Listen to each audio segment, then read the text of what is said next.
Good day, paranormal community, and thank you for partaking in this amazing episode of the Odyssey Files. I'm your host, Michael O'Neill.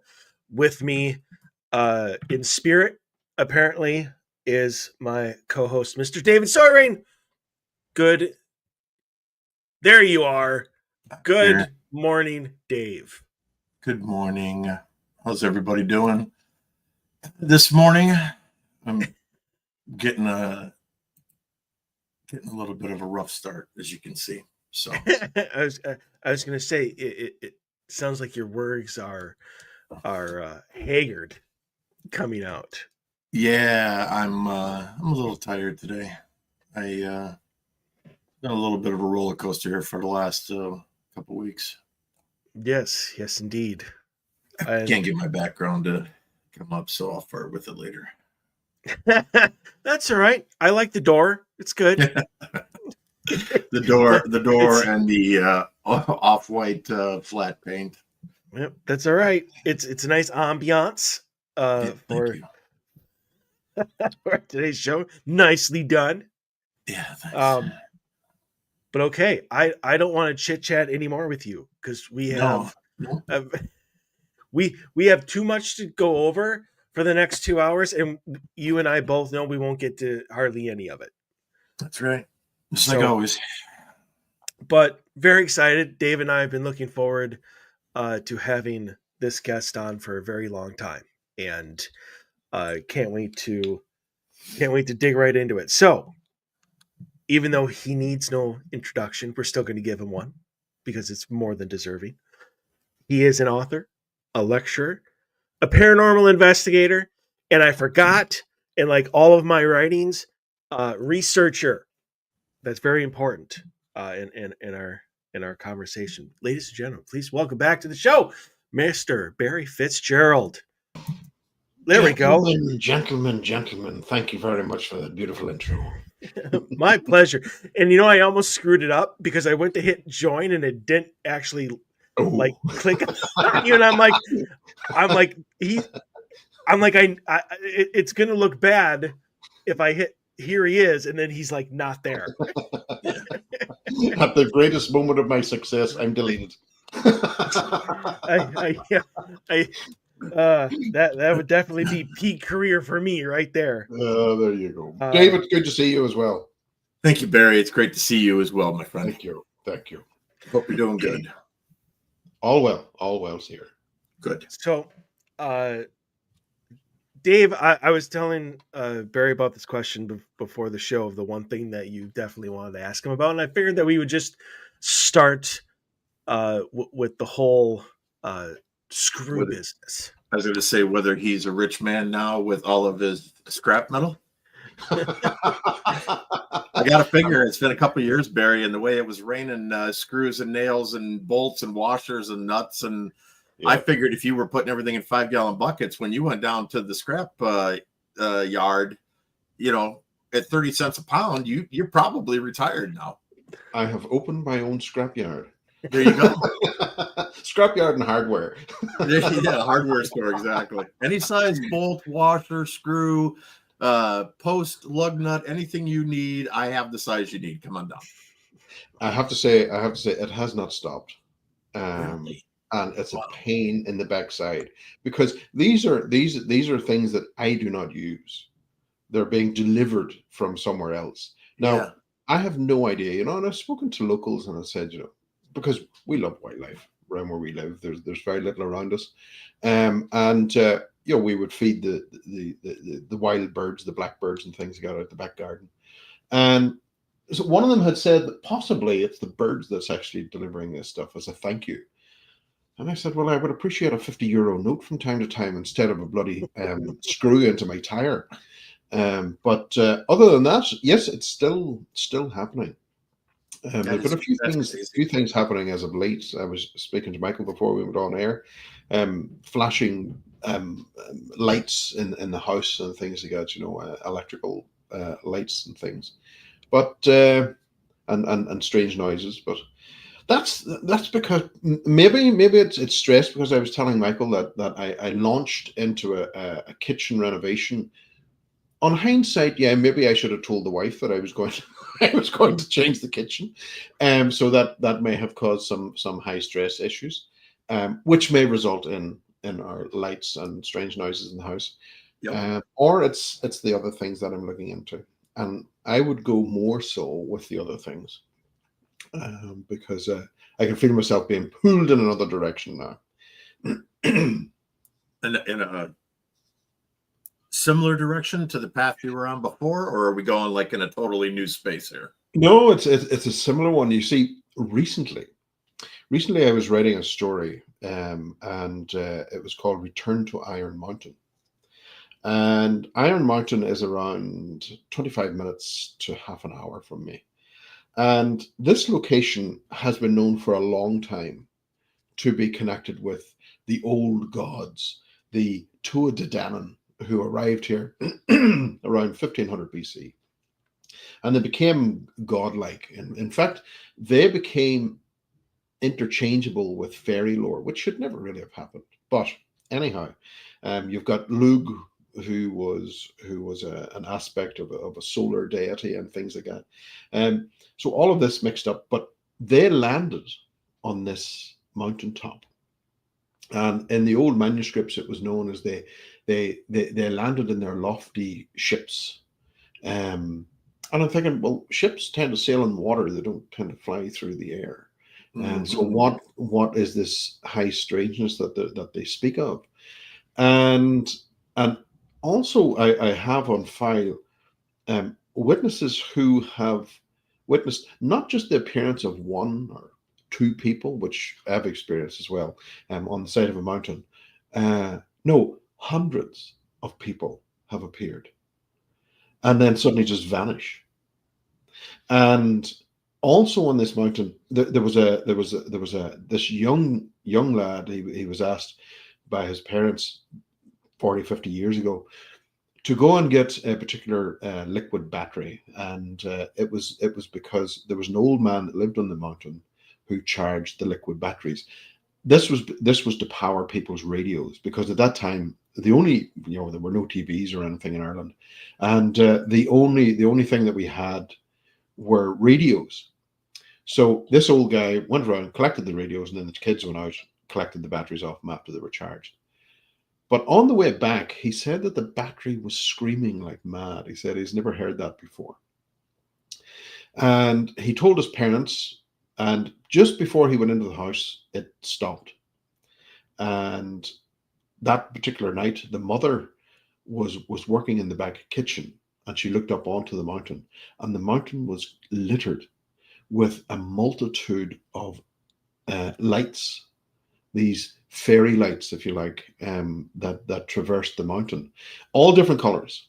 And she said something very bad is going to happen. Now, I don't know the outcome of that, but this place is notorious.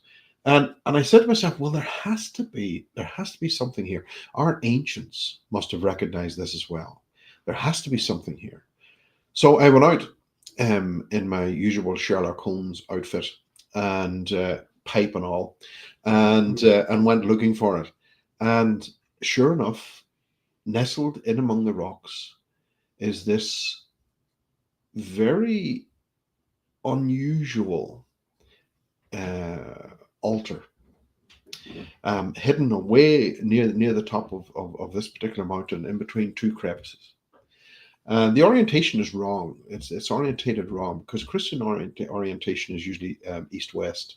Again, we're touching on the old solar aspect there, but this one's north-south, which is weird. But it's also on a cliff face. What else do we find in cliff faces? The phenomenon itself appears around stone, in, on, or above stone plateaus. So this was a perfect place, also very sheltered from straying eyes. So I took some photographs and everything else and came back, and I've been planning to go back because within the photographs, there's something unusual did appear against the cliff face. So I want to go back and explore that. But it's finding folks to go with me because they're all afraid. Yeah, I'll go back again. I'll troop up the side of the mountain and say I can't bring the dog, and the dog usually goes everywhere with me. And the guys are quite clear who own the land when they've got signs at the beginning that says dogs will be shot. So there's no negotiation with that. So yeah, I will go back to it, and I have to be in defense as well, of course, of local farmers and things, because some folks do let their dogs run and they chase the sheep, and all hell breaks loose, and they kill the lambs and everything else. So we have to be respectful and keep our dogs under control. But yeah, I tend to bring the dog with me because it's something that I've seen time and time again. The phenomenon, when you get the phenomenon in its rawest form, it'll take out the dog first. And it's interesting to see that pattern time and time again, where in its rawest form that they take out the dog. And it's not because the dog has this extra sensory perception. No, I suspect that the dog has got an aspect, it's got an inherently superior gift of smell to us humans. And I believe it's something like 4 million times stronger than the human scent. So they're able to pick up on the smells associated with this phenomenon when it first appears than we ever do. And yeah, so who knows? I seen another site there down. I may have mentioned it down in County Offaly, or Carlow, that the phenomenon took out the dogs, took out the German shepherds, and killed them. And that was 4 of them. This thing just annihilated the dogs. And well, what can you do about that? You've got a church that's coming to you saying, look, we've tried everything here, and every time that they tried to cleanse the site, it got notably worse each time, until a point where the church has finally said, there's nothing more we can do. Shut up shop and leave. So it's something of great age. And I'm looking at one of these particular doorways, and that, of course, that'll lead into something later on down the line when we're chatting about our expedition to Spain last year on the hunt for one of these particular portals, and the phenomena that surrounded it. And I have to say, it took us, through the experiences that we had in Spain, it took us a long time to recover physically. It just absolutely annihilated us. There was one of the directors of the company. It hit her straight away. She was taken off her feet. And for Steve hasn't been well now since then. And myself, it took me quite some time to get over it myself. It took me a month, maybe 2 months to get over it. So it was very, very tough on us. But did we get the results? Hell yeah, we got the results.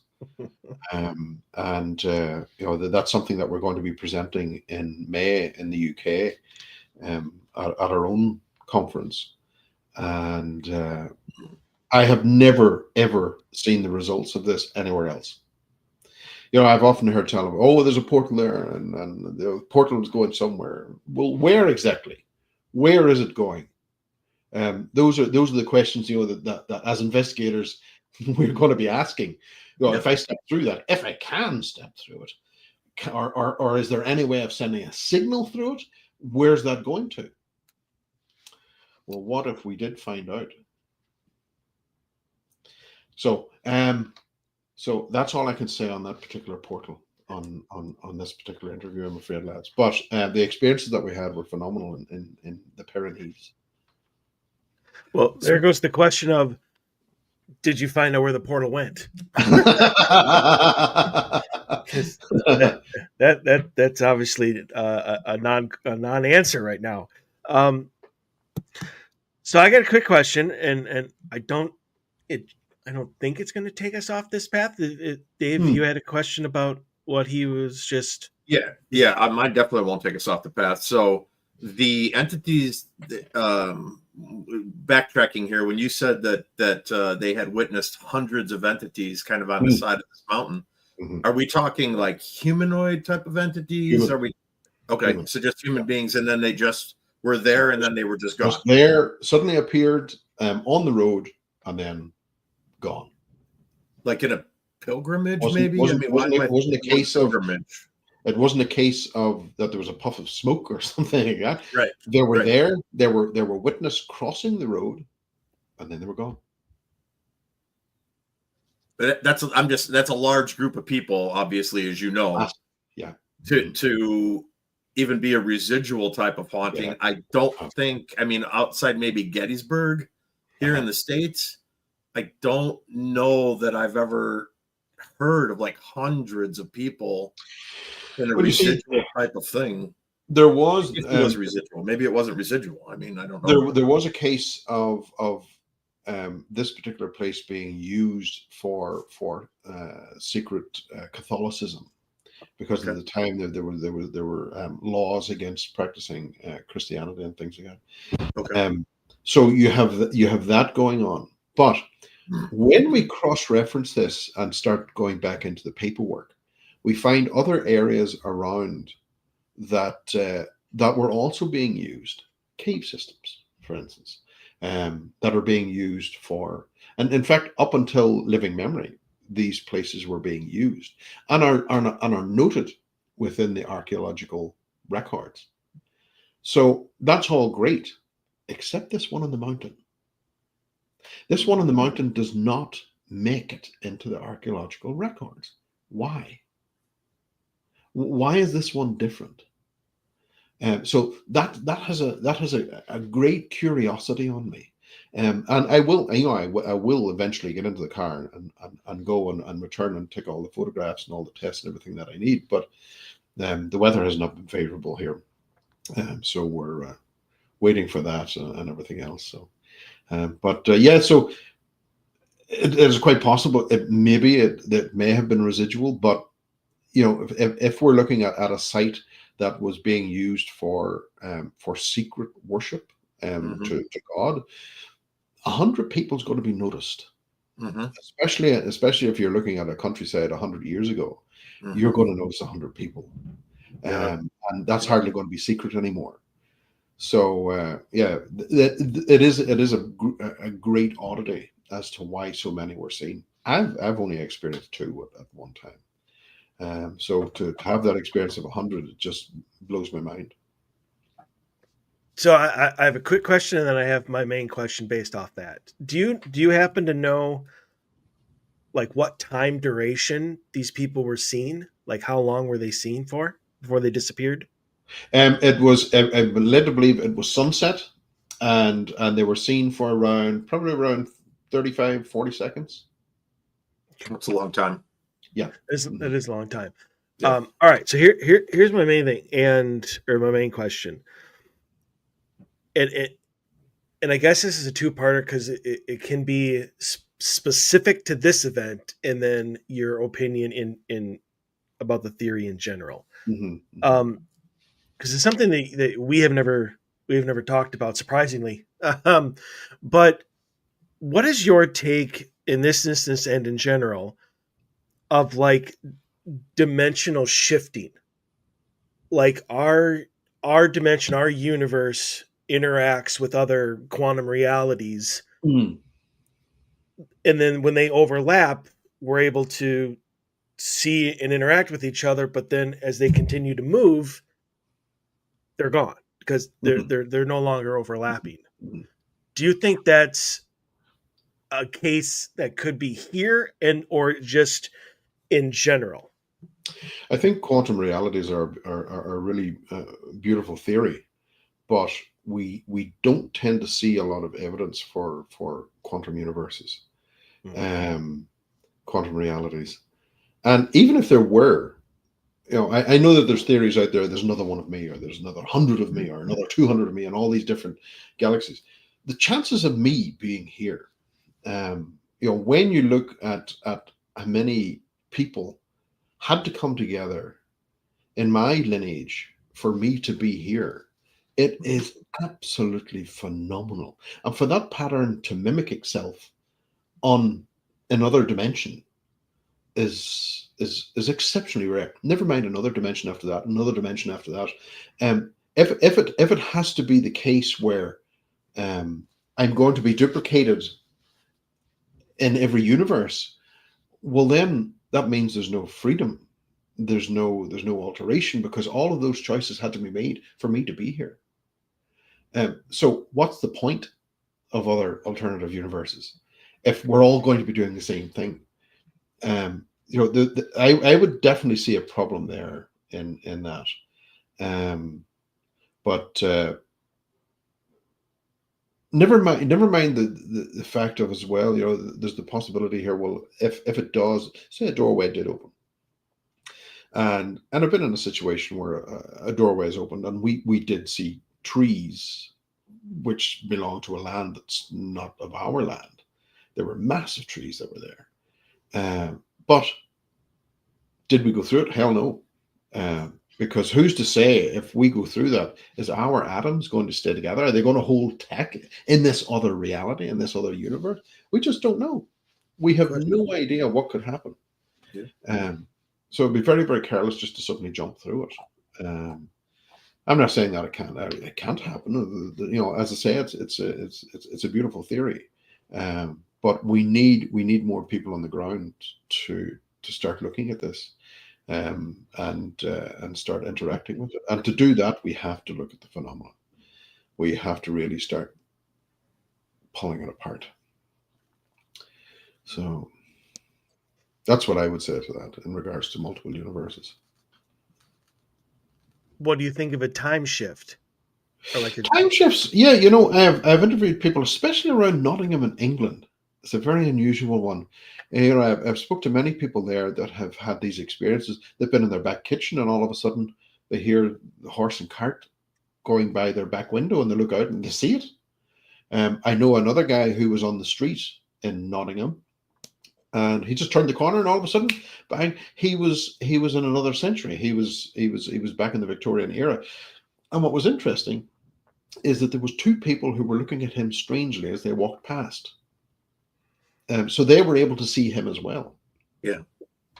Now, if that was me, that would be a different kettle of fish, because I would rob his hat and bring it back. Say, this is where I was. I've got the proof. But I suppose a lot of people are caught in shock in that moment. What the hell am I in? Am I in a movie or what? And the same as also, there's a very strange series of events have also occurred in Liverpool in England, where a lot of folks have also been reporting, like for instance, walking into a store that they didn't know was there. It was a store that I think was set back in the 1980s, and then they go back, tell the family. And then they say, well, they're great deals. Let's go back and get something. And they go back and there's no store. There hasn't been a store there in decades. So, there's that. But again, I wondered to myself, if that was to happen, are we likely to detect this oddity, this strangeness? Is our instinct going to say, wait a minute, something's not right here? But again, I'd be very Doctor Who. I'd grab something and say, right, you're coming with me, and try and bring it back. Maybe that might lock me in. There's so many different questions. See the avenue that you could go down with that rabbit hole. We just don't know what could happen. Could that anchor me within that? And which would be an awful thing to happen, But I would have to come back and visit myself, creepy as it is. Well, either that or the item you grab would just dematerialize because you wouldn't be allowed to bring it back. Well, we've seen this dematerialization.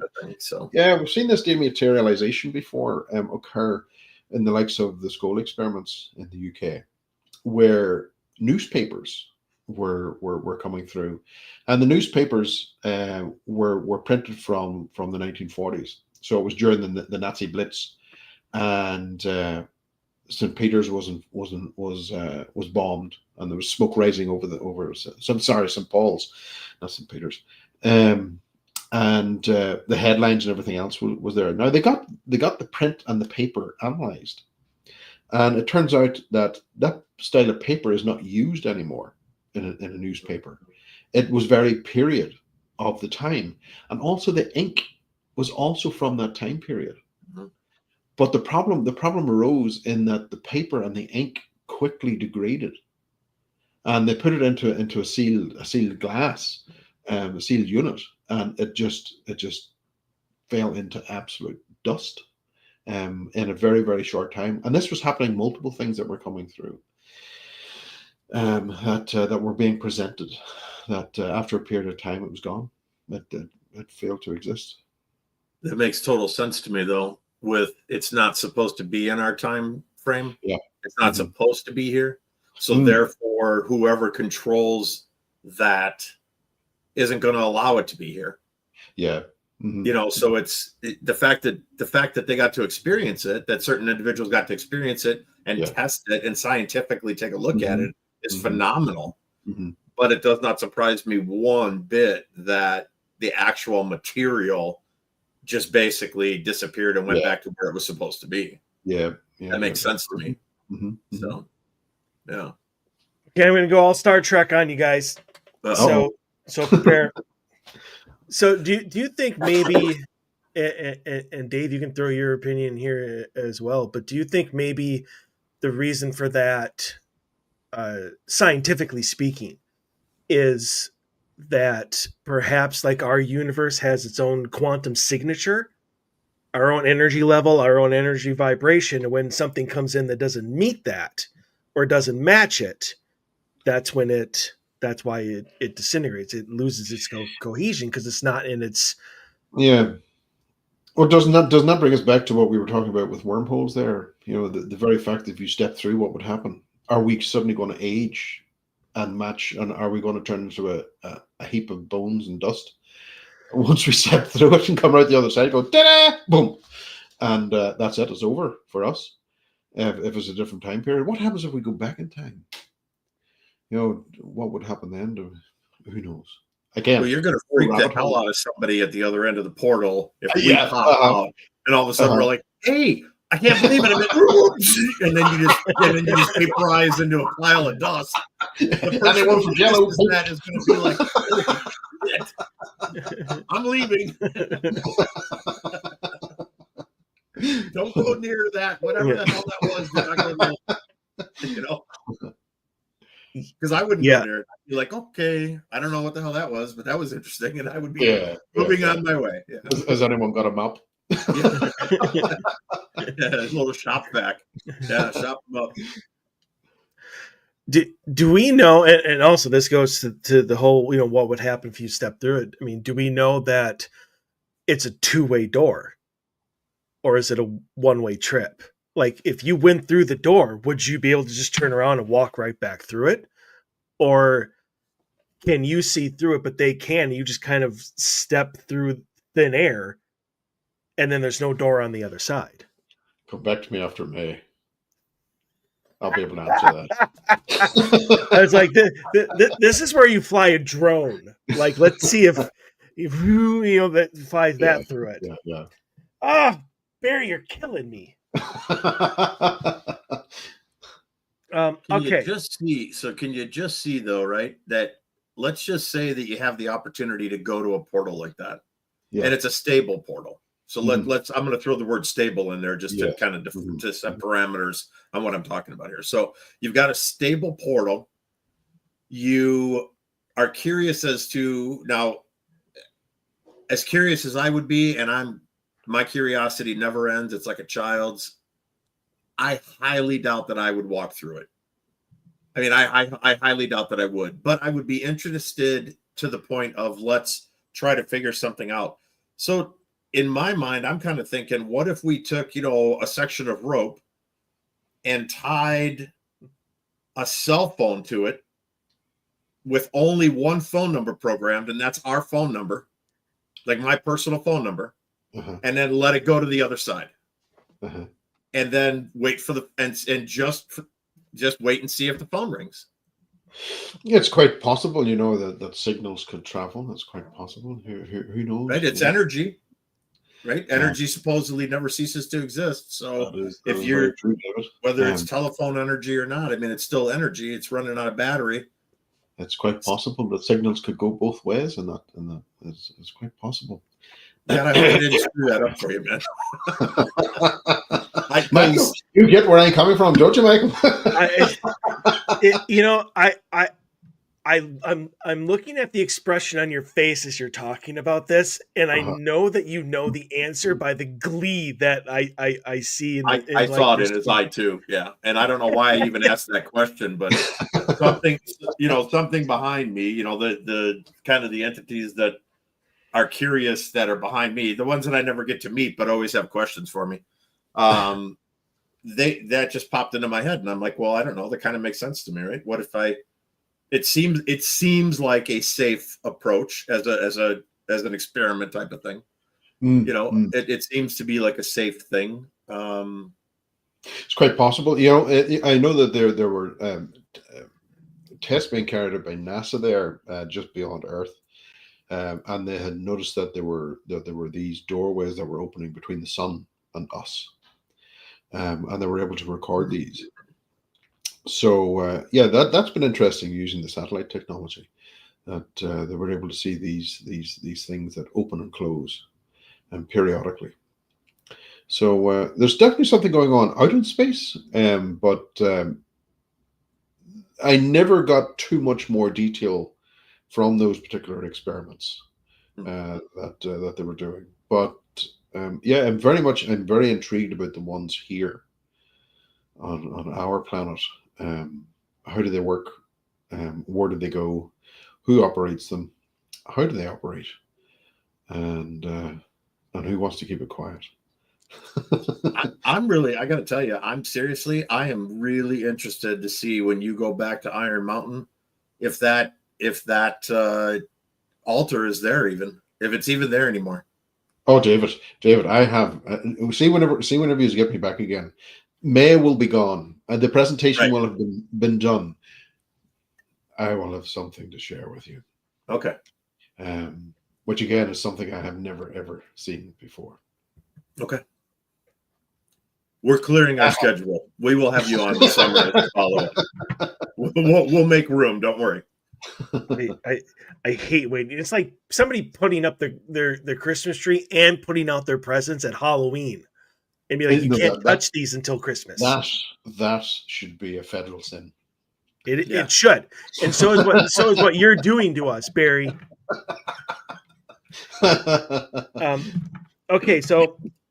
And then taping everything in a nondescript box, so that when you're really good at Christmas time and you used to take the scissors or the razor blade, cut the tape perfectly on the line, peek at the box, and then put another piece of tape exactly over the top of it, which we all got really good at doing that.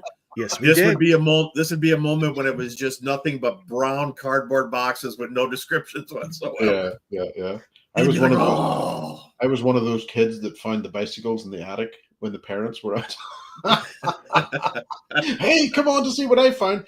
And of course we rode them around the estate and then had them back in the attic before the parents came home.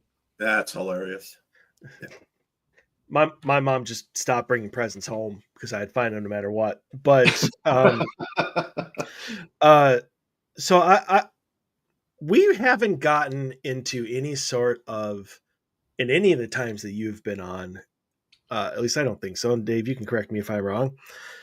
Like metaphysical type of topics and conversations. Sure. And there's something that you said earlier that I really wanted to ask you about, and that is, and I think you've used it before, and that is that you're being pulled towards like a new line of research, or this research, or whatnot. And I've often found that if I stray from my path, if I make some decision that maybe the universe doesn't like, that certain situations will arise that will ruin that path for me to put me back on the one that I should have. So, I mean, do you believe that the universe, as I guess metaphorically as a conscious entity, has certain plans for us? Like, you're supposed to go down these paths of research, and if you don't, certain things will happen to make sure that you do. And and Yeah. if so, doesn't that mess with the whole free will versus fate and destiny? I think we get lost in this aspect of universal will. Um, and no, it's not a secret. I know that there have been books released on this about how we can utilize that particular style of thought process. The idea that we can will something to manifest from the universe for us. And there have been many books sold on it, and all the rest, but by no means was it a secret. And the Druids were talking about that style of thing 2,000 years ago, and so it was a phenomenon that was well known about. But I think we get lost. Possibly we get lost in this aspect of thinking too big on the matter. I don't think the universe per se has its own intelligence. I think that if that was the case, it would be like a cat being interested in an ant. It doesn't happen. There's too much going on. Um, but I think there are some things within the universe that do steer. And I suppose that would have been wrong terminology for me to use to say pulled. I'm drawn to this other avenue of investigation. And I often said, years ago, people would say to me, "Do you believe this is your destiny?" And I would laugh.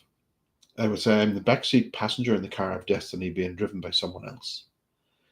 And yeah, I can simply jump out of the next set of lights and say, "I'm going this way," and I will get my ass handed to me for not listening and not recognizing. Well, it's not that I didn't recognize; it's the fact that I didn't want to recognize.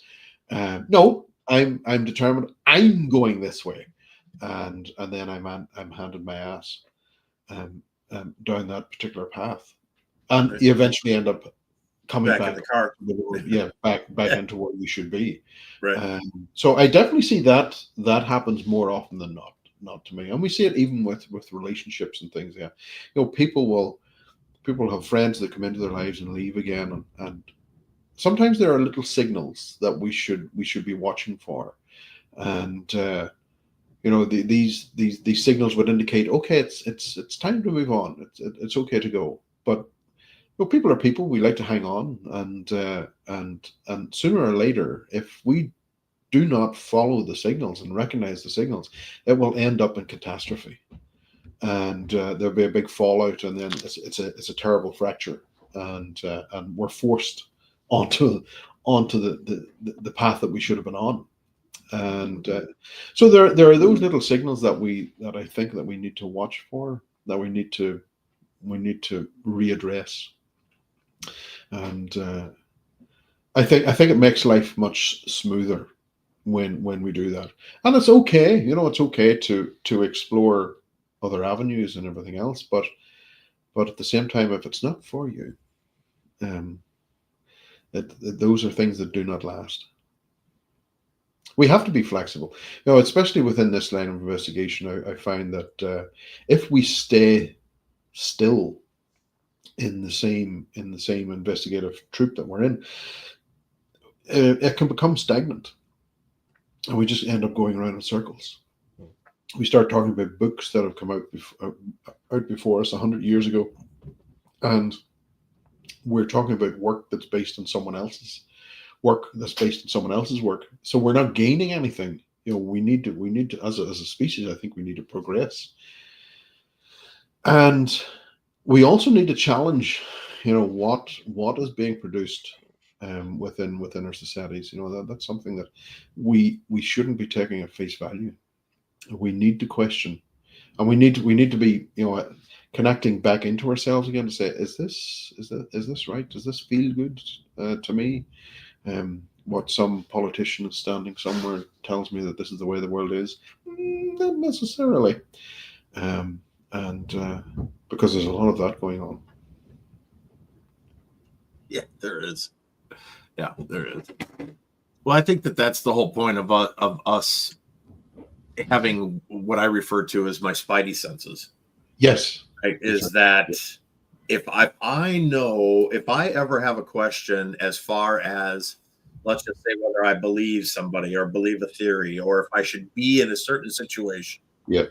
Mm-hmm. If I have any doubt whatsoever, I will say to myself internally in a very loud voice, should I really be here at this moment in time? Because something just feels a tad bit off. And if my spidey senses kick in, reaffirming what I think I feel, Uh-huh. Because I don't know what's going to happen. And maybe nothing would happen to anybody else. But something would happen to me if I were to stay. Yeah.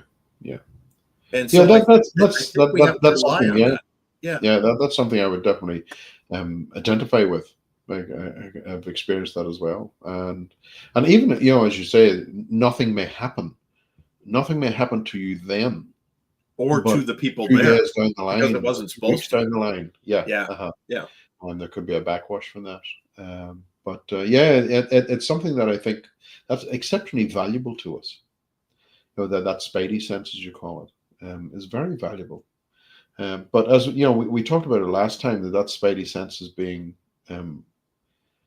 critiqued. It's being shut down on us because of the particular foods that we're eating, what we're drinking, and all the rest. The way we live our lives now, it's all having an effect on that spidey sense. And there's all of that, and we could go on and on down this particular avenue, but it wouldn't be paranormal anymore. So I'll jump ship there. Well, I will say this. I saw an announcement that the FDA is outlawing and banning all of the artificial food coloring in the U.S. And that they're going to go to the European Union's and Canada's program and guidelines where they actually use real fruit juice and fruit to dye something a certain color versus loading it full of cancer-causing agents.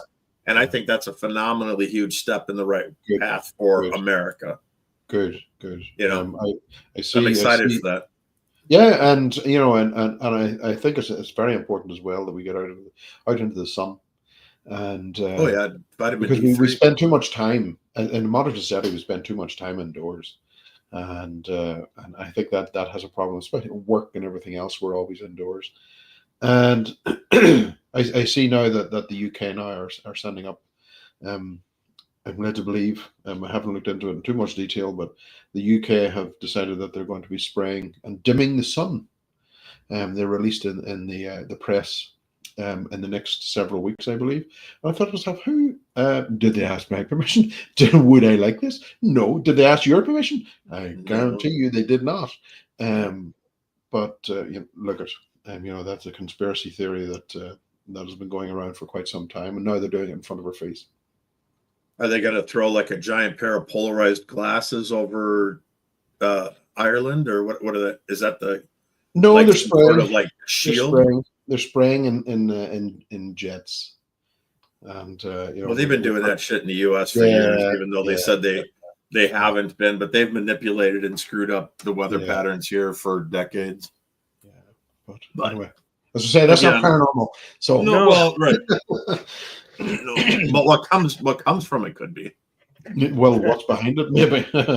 What's behind, what's the purpose of it could definitely be as well.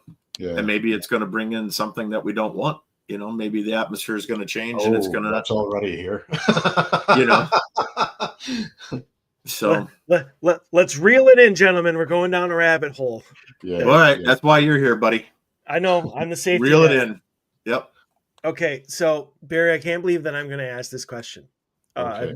I've never asked it before, whether on the show or otherwise. Yes. But like Dave was talking earlier about the ideas coming through the head, apparently I'm supposed to ask you this question, or at least get your opinion on it. Okay.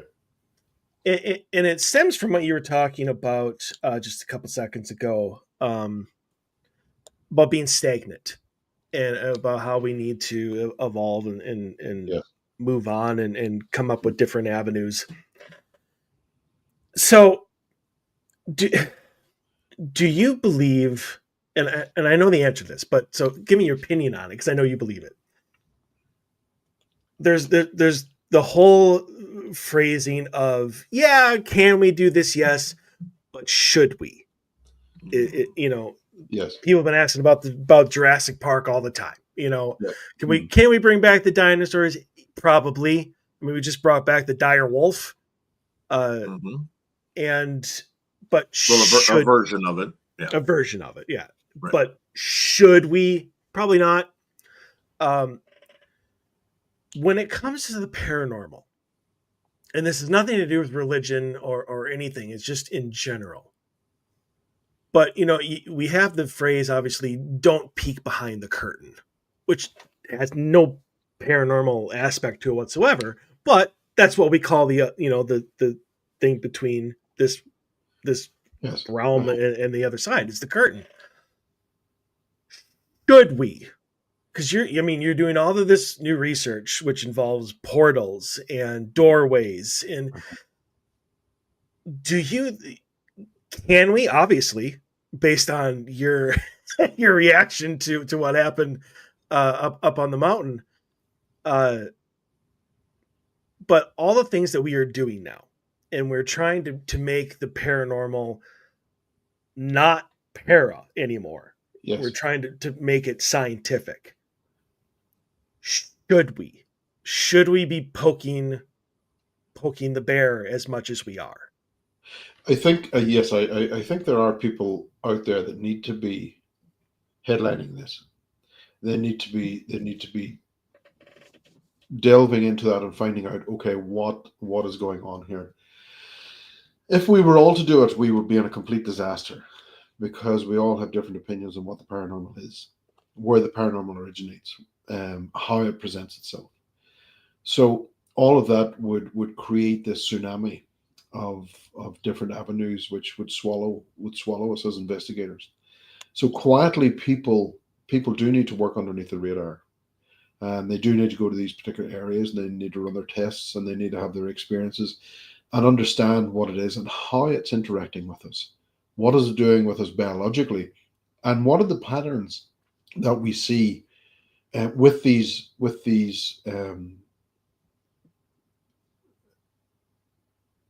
I don't want to call them beings or entities. Well, just label it as the phenomena. For us to interact with the phenomena and understand how it can be problematic, but how we can work around that. I think first of all by recognizing that there is a level of deception with this phenomena that comes through.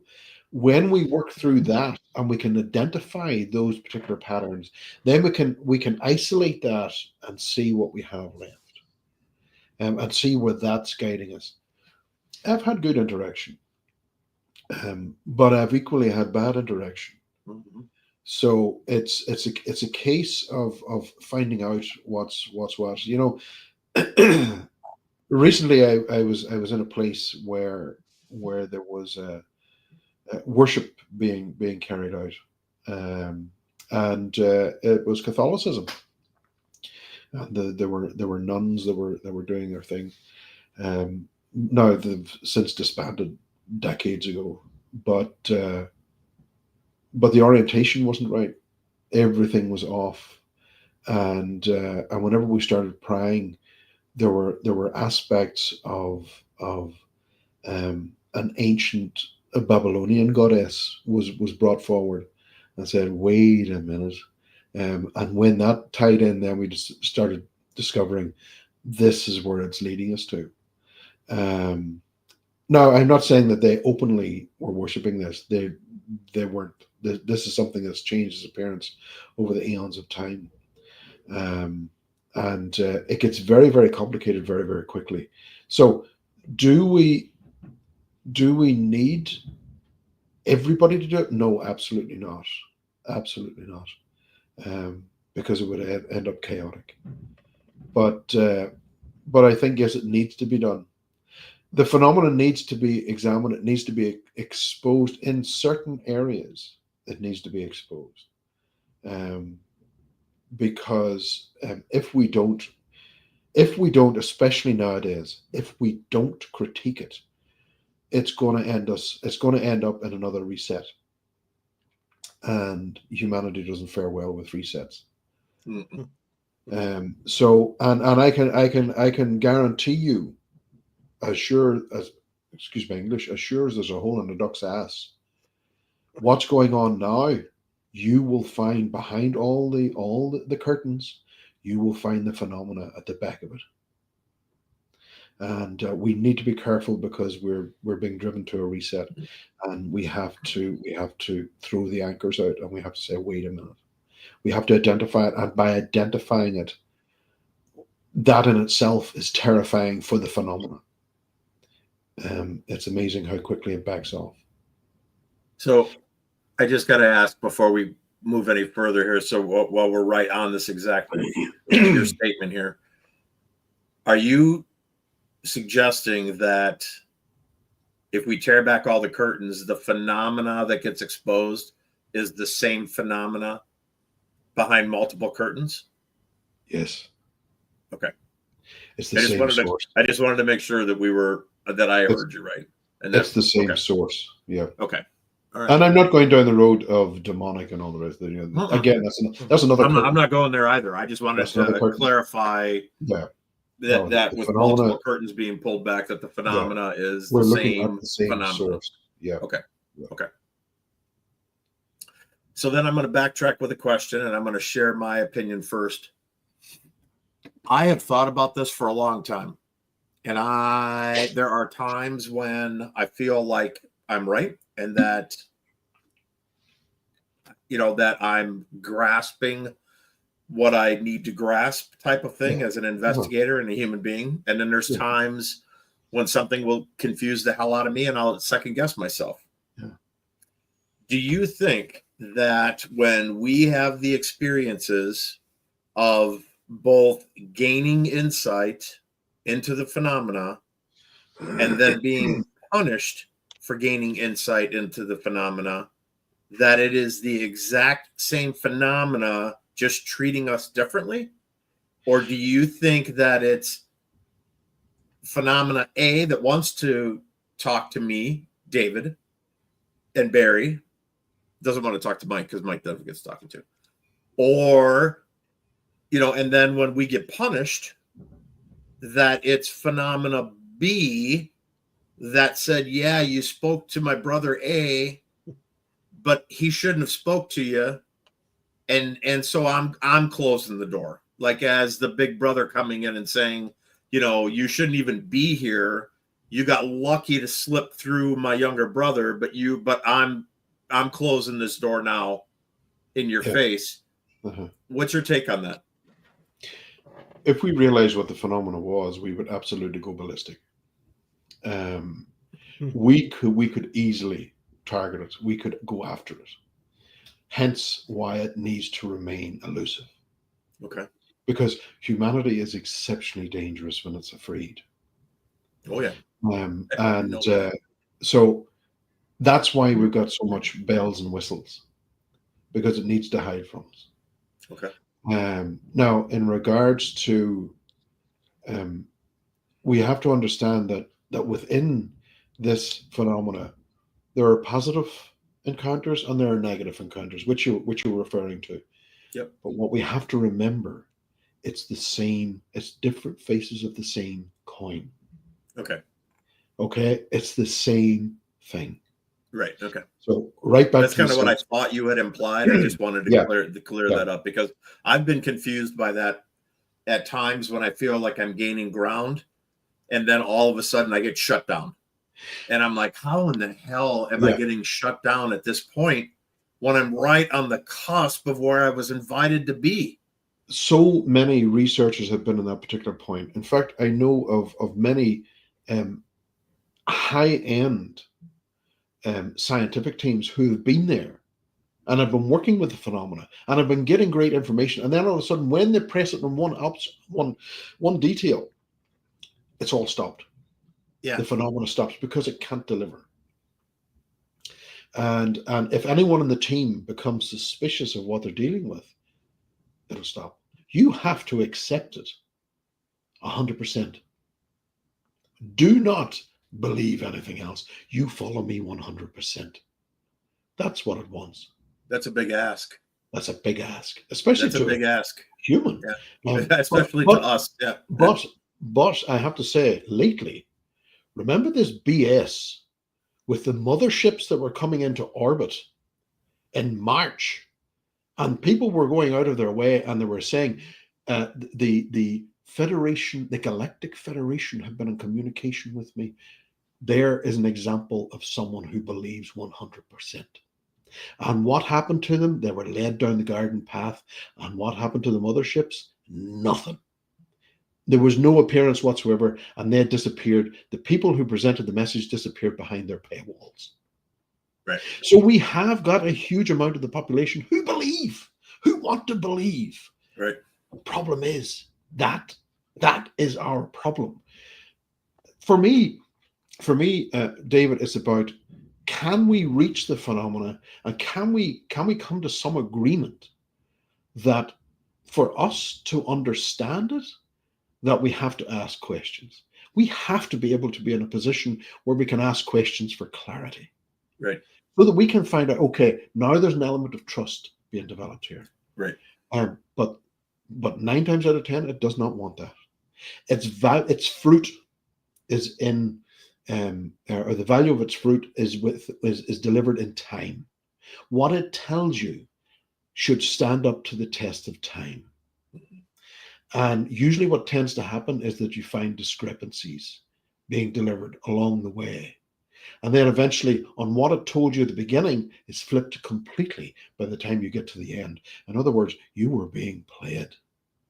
Right. And then how do you get into a position where you're going to give 100% trust even when there's a minor hiccup in the road? That immediately, for me as a human being and for who I am on this planet right now, even the slightest road bump would make me stop and say, okay, time out. Exactly. And I share that. I need to know why I just hit this road bump. Yeah. I share that sentiment. If you told me that everything's going to be fine, just trust me 100%. I absolutely share that sentiment, because if it has lied to you once, it will lie to you again. Absolutely. The first lie is the hardest lie. Right. That is where the trust ends. That's right. So I'm with you. And the hardest lie anywhere is the first lie. We all know that. Yeah. Once that first lie is played, it's from there on out, it's easy. Yeah. It's just a game at that point. It's manipulation. It's exceptionally brutal, but it's a way that we have to work. We have to work it that way. And I tend to find I arrive in situations where I can see the situations coming. And I say, okay, I call it roadkill, because as we're driving down the road and we've maybe got a sandwich in our hand from the local deli, and it's a beautiful sandwich, very freshly made, and we're eating away at the sandwich, and all of a sudden we see roadkill, and we say, I don't want to look at it, and it's brutal. I don't want to look at it. I don't want to look at it, and we look. Yeah, you slow down and you look. There's something in humanity that is drawn to the macabre. Yeah, and for that, I understand, and going into a situation, I'll say, is this roadkill? And if I get my instinct coming back to say yes, I'll move off. Yeah. I'll go another direction. Because that in itself is a distraction. Oh, yeah. I agree with you. Okay, so I'm going to preface this by saying, Barry, I absolutely love when you come on, because you take my mind places I can't even begin to contemplate. I would fly to Ireland just to sit across the table from you and pick your brain for like 5 hours straight. You have so much knowledge and experience, I can't even comprehend it. So, okay, so I just want to get this straight. It's not, you don't believe there's two different phenomena, good versus bad. That's a story that has been delivered to humanity over the course of time. Good versus evil, yin versus yang, black versus white. That's its fight. It's not our fight. It was always theirs. Okay, so it is, and that kind of goes to my question is: do you believe then? So there's only one entity dishing out both sides, and is it kind of a universal neural linguistic programming? If you're going in the direction that it wants to go, you get the good. If you're going into a direction it doesn't like, you get the bad, because then you veer off because nobody wants to feel bad. And you always, it's the whole, if the mouse knows that if it hits this button, it gets this flash of pleasure, it's going to hit it until it dies. Mm.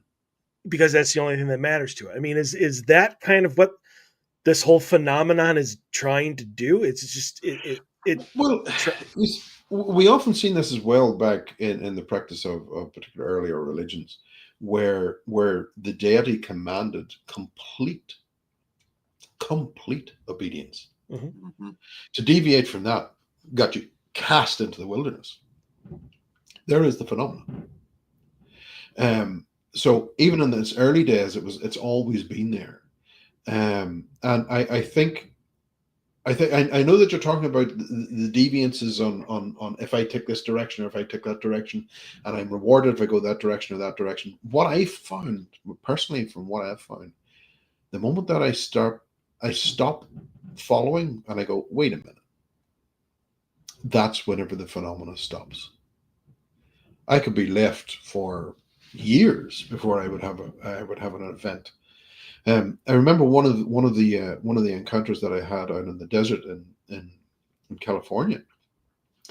I know people were down in, I can't remember the name of the place that we were in, but they were there and they were doing CE5 things, trying to communicate. And this is a very important thing to consider, folks, and it brings us back to this same source interpretation. CE5 is nothing more than an esoteric practice. Mm-hmm. Now, fairies, jinn, ghosts, aliens, they all can be conjured. So that should be a wake-up call. All of this phenomena can be conjured. It's an esoteric practice. So again, now we're starting to look at, we're now starting to redefine and narrow our perspective, our viewpoint on what we're looking at. We're honing our vision on the target.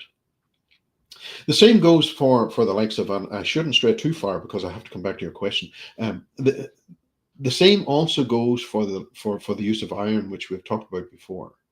If your iron counts are low, you're more likely to have an experience. And in particular, women will have an experience 9 times out of 10 more so than men. That's because they become anemic during the monthly cycle. And so iron is a big thing, but iron is also an adversary to aliens, to the jinn, to the fairy, to other paranormal phenomena. And again, that's us narrowing our focus and starting to look at the phenomena, starting to track it. By the way it interacts, not by the way it appears, by the way it interacts with us. And why should a jinn be afraid of iron on the surface of the planet? Why should a jinn be afraid of iron? And some grey speckled alien from Alpha Centauri share the same problem.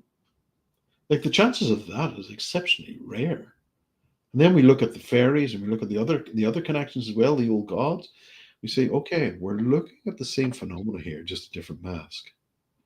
Now, to get back to this particular aspect of the surface thing of, if I go there, I get punished. If I don't go there, I don't get punished. That's because you're following the instruction of the phenomena. But the moment that you start to question the phenomena, that's whenever you can get a kick in the ass. Or it will just completely shut off altogether and you will get nothing from that point. The moment that someone in your group goes, wait a minute, something's not quite, bang, it's gone. Look at groups, paranormal groups who have been relatively very successful in their ability to communicate. Suddenly a skeptic comes in and they get nothing. It's like the skeptic seems to drain the entire energy out of the room. It's not. It's because the skeptic isn't buying what's being sold to them from the phenomena. And that in itself is a very crucial point to recognize with the phenomena. Now, there are ways in which you can see shadow. Shadow is, if you like, a byproduct in some points of the phenomena. Shadow can be seen, and it can be filmed, it can be photographed as well. And in fact, I just have this thing here. This may be something you may like to try at some point. It's a green light. Green. That's it. Green LED.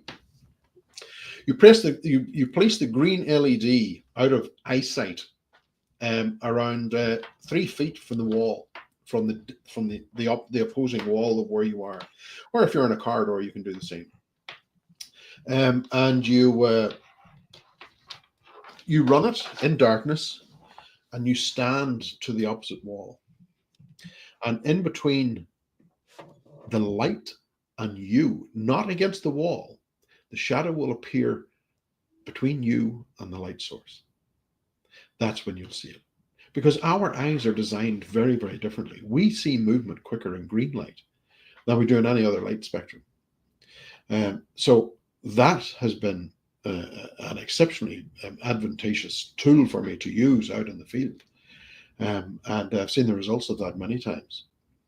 And these shadows will come from small to, my God, 10 feet tall.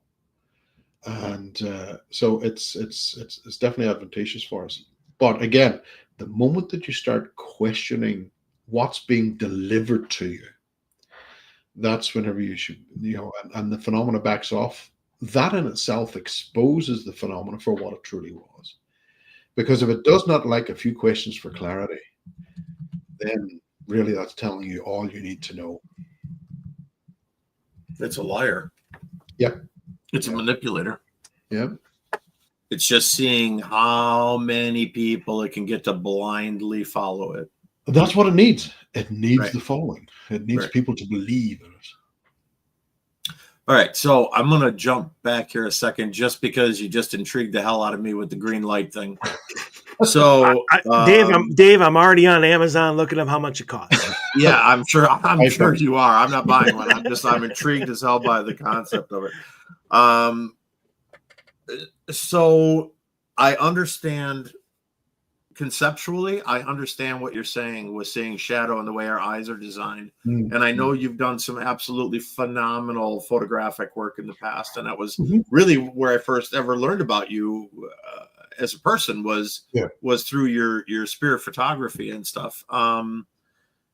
So most people would ask this very simple question, right? You've got a solid, let's just say you're in an older house. You've got a solid 4-inch to 6-inch thick interior wall.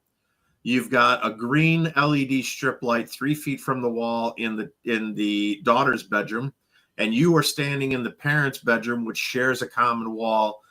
That light is not penetrating into the parents' bedroom in any way, shape, or form, correct? Yes. Okay. Okay. So as long as you physically can't see the source of the green light. That's what I'm saying, right? Okay, so I can't see the green light at all, like under a door crack or through a vent in the wall or anything. Yes. Okay. So then by focusing my attention and my energy into trying to look, am I looking through the wall, trying to see the green light, or am I just sitting back as an observer with no intention whatsoever, and whatever happens can evolve through me? Just be the observer. Just be the observer. Okay. Whenever I say you can't physically see the green light, you have to see the reflection of the green light. There has to be a bounce back of the light off the wall back towards you. Okay. But you can't see the source of the light because that would ruin your eyesight. Okay.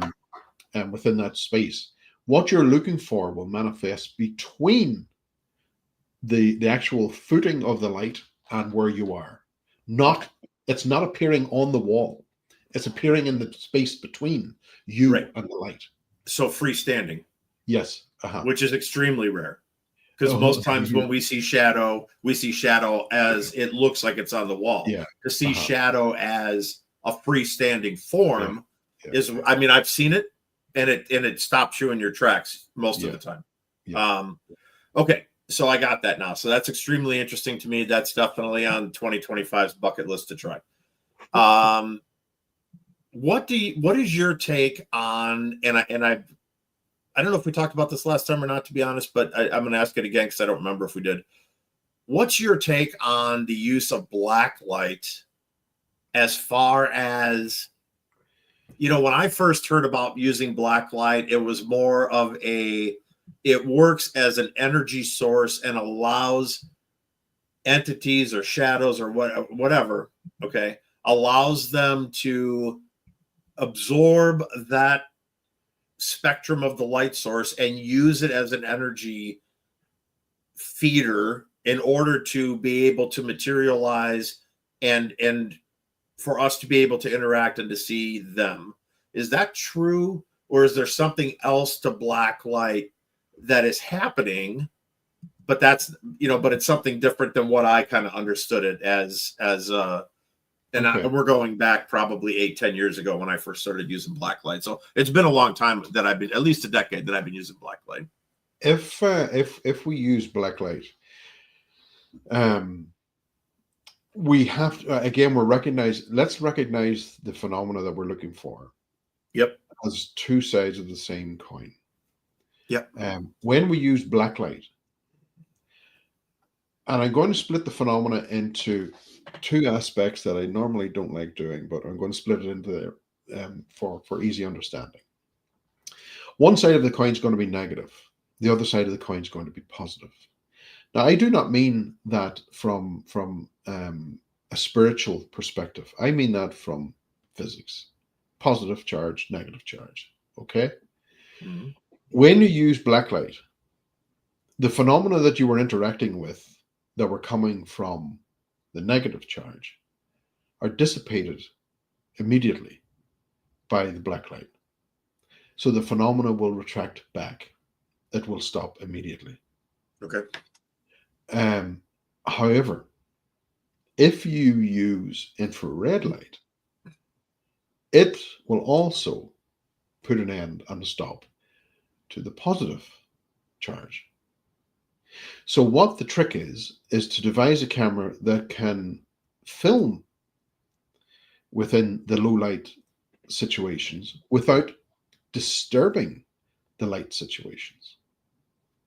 In other words, you're not presenting extra ultraviolet and extra infrared. Right. Infrared is around us all the time, even at night. Ultraviolet. The way the globe works. So even at night on the surface, there's going to be ultraviolet. Now, what happens whenever that occurs is that in low ultraviolet settings, you tend to get manifestation, which excites those particular particles from the manifestation, which we would call shadow, and forms the white mist that we talk about.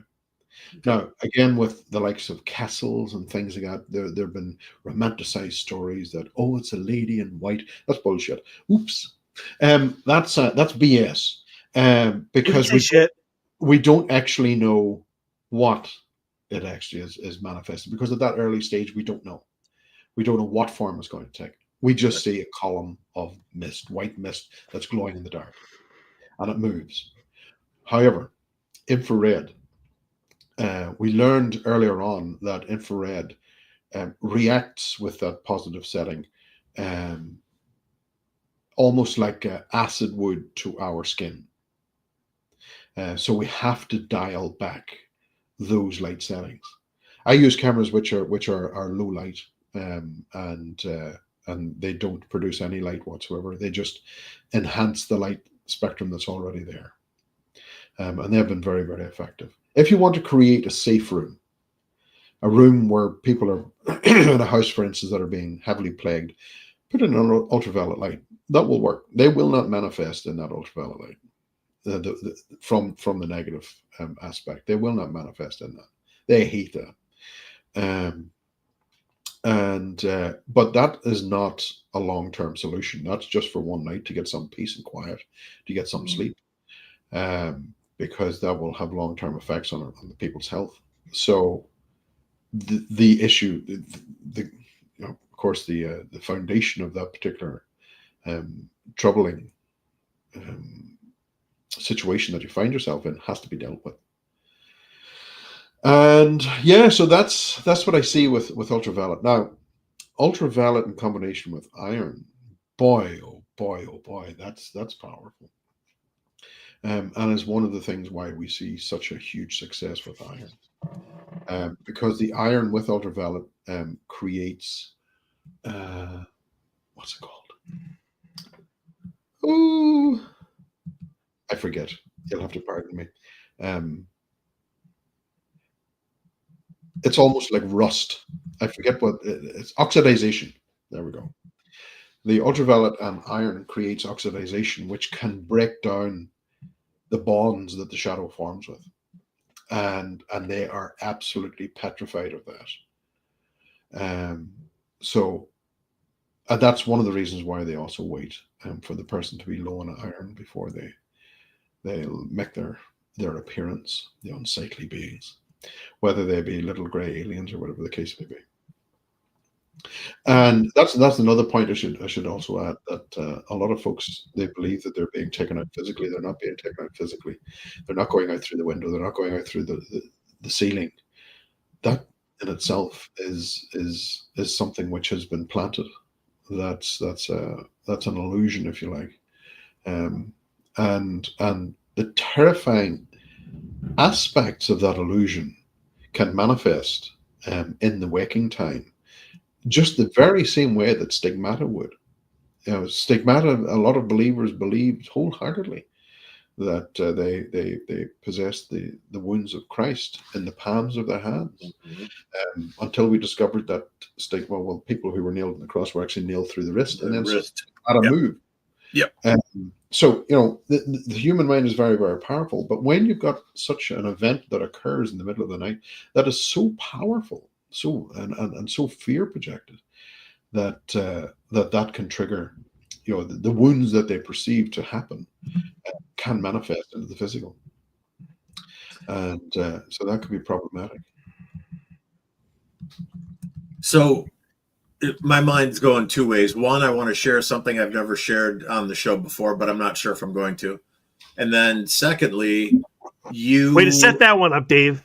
Yeah, I'm thinking about it though. So secondly, you just kind of gave a game plan for a weapon to keep negative energy away from us.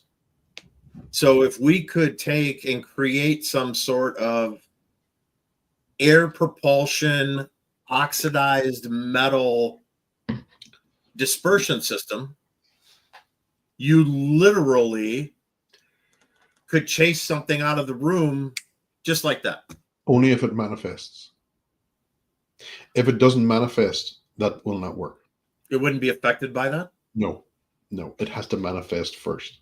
So we need to trick it into manifesting by letting it think we're weak, and then as soon as it manifests, we blast the hell out of it with the oxidizer. The likes of oppression, spiritual oppression, that's not manifestation.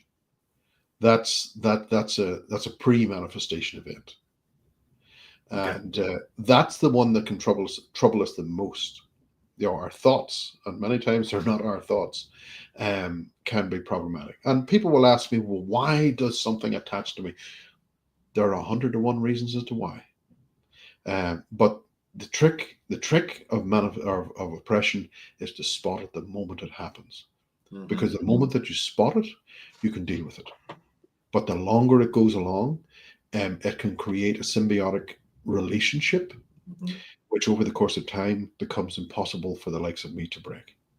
That is entirely up to the person, and that person has to take responsibility for that. But there are ways in which that oppressive nature can be reversed. Omega-3 is an absolute wonder, and gets into our system within 15 minutes. And that can really put the brakes on oppressive behavior from this particular phenomenon, and break us back more or less. Isn't omega-3 fish oil? Yeah, it's fatty acids.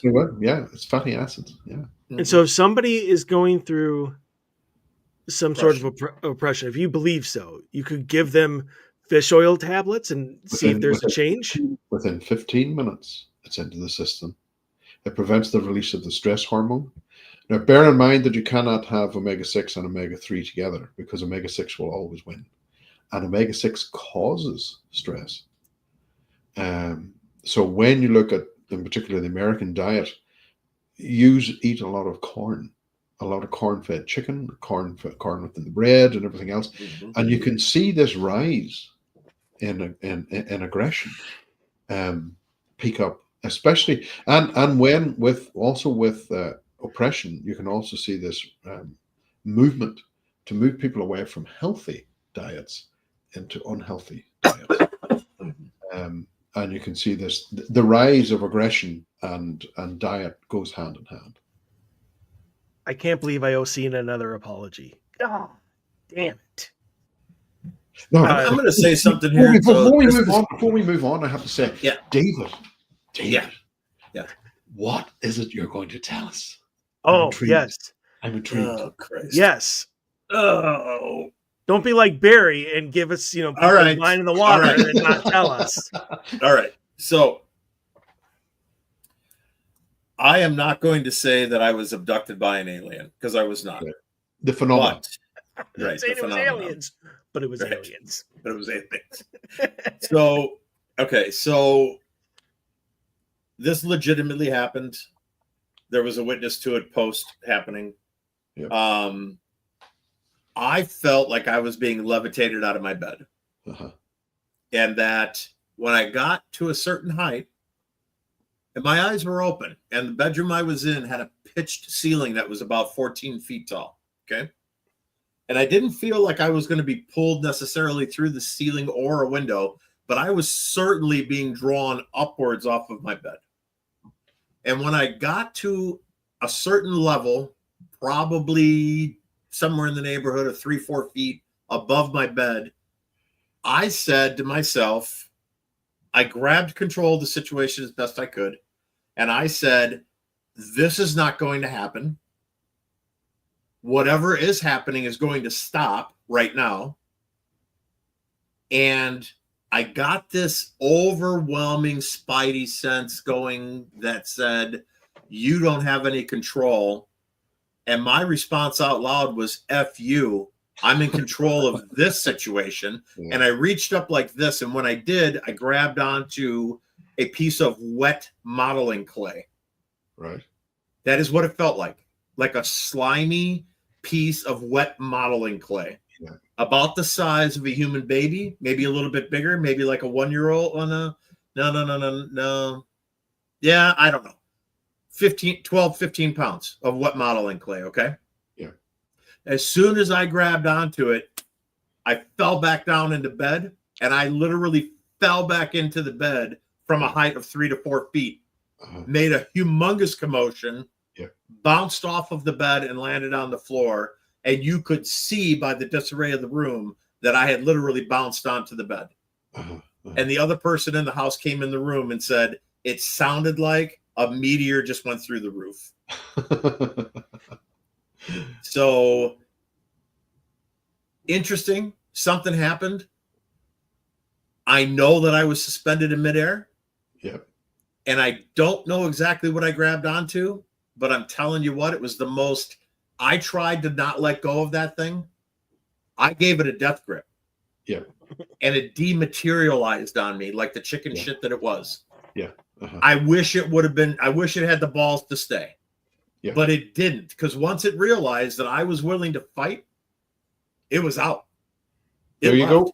There you go. That's not the first. That is not the first time in my life that that's happened. When my old investigating partner Steve, we had a case that was very, very dark, and this entity showed herself as a vaporous flame, like the top of a bonfire. And she walked down the hallway, and the first thing she said to me telepathically was, "Why the F are you here? They're already mine." The daughter had tried to kill herself 14, 15 different times. Yeah. The younger siblings were now being targeted, right? This thing showed up. We made a break in the case, and this thing showed up at my house as a giant 4.5.5 foot tall grub, like a white slimy ass grub that would be eating your lawn, with the mouth of a lamprey eel. And it was just withering in the corner of my room. And I jumped out of bed because my daughters were sleeping, and so was my wife at the time. I jumped out of bed and said, well, I'm not going to say what I said, but, basically, MFer, you don't belong here. You're gone. And I flew out of bed, and I flew into the corner of that room and went right for its throat. I went right for it to grab it. Yeah. And it just went woof, and it was gone out the wall. Uh-huh. But it went to Steve's house and beat the shit out of him that same night. Yeah. I mean, it took out its anger on Steve, who, for whatever reason, did not do that. And he spent for hours at his place. Yeah. And he came over the next day. He called me at like 6:30 in the morning on a Sunday and said, I'm coming over. I have to show you something. Yeah. And he came over and he took his shirt off, and he had bite marks and scratches on his body that were anywhere from a 2-year-old child's teeth prints all the way up to something that was much larger than any human could open up their mouth. I'd be very keen to know, during that particular instance, the initial arrival of this phenomenon into your partner's into home, MySpace, and what were the feelings? Like Steve, whenever Steve had got attacked, the first 20 seconds, how did he feel? I don't know. He didn't want to talk about it, and as a matter of fact, he quit investigating after that attack. It scared him that bad that he left the field entirely. Yeah, that tells a lot with the first 20 seconds. That's the key for us to understand the phenomenon. In the first 20 seconds, if we give in to fear after 20 seconds, that's it, we're lost. But the sense of it, you're not a man to give in to fear. Oh, I know. I was out like both hands going for the throat. And it boogied. It didn't want anything to do with me. Yeah. But he got destroyed. I mean, his wife got hurt. His daughter got hurt. Yeah. He got the brunt of it. Yeah. But I talked to his wife and his daughter. He literally got picked up and thrown around the trailer. Yeah. I was at a place there over in the States, over in the West Coast, and I was asked to take a look because the phenomenon was attacking this particular person, coming in at night and attacking. So I said, okay.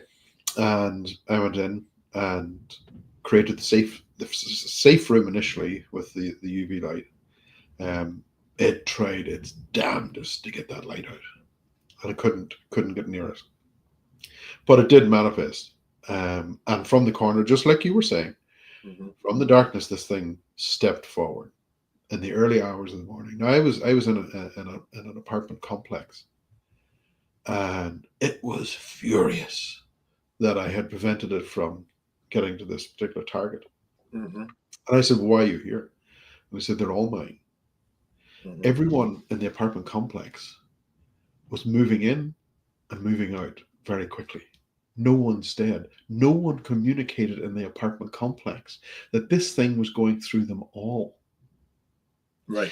And it had free reign. And that was problematic.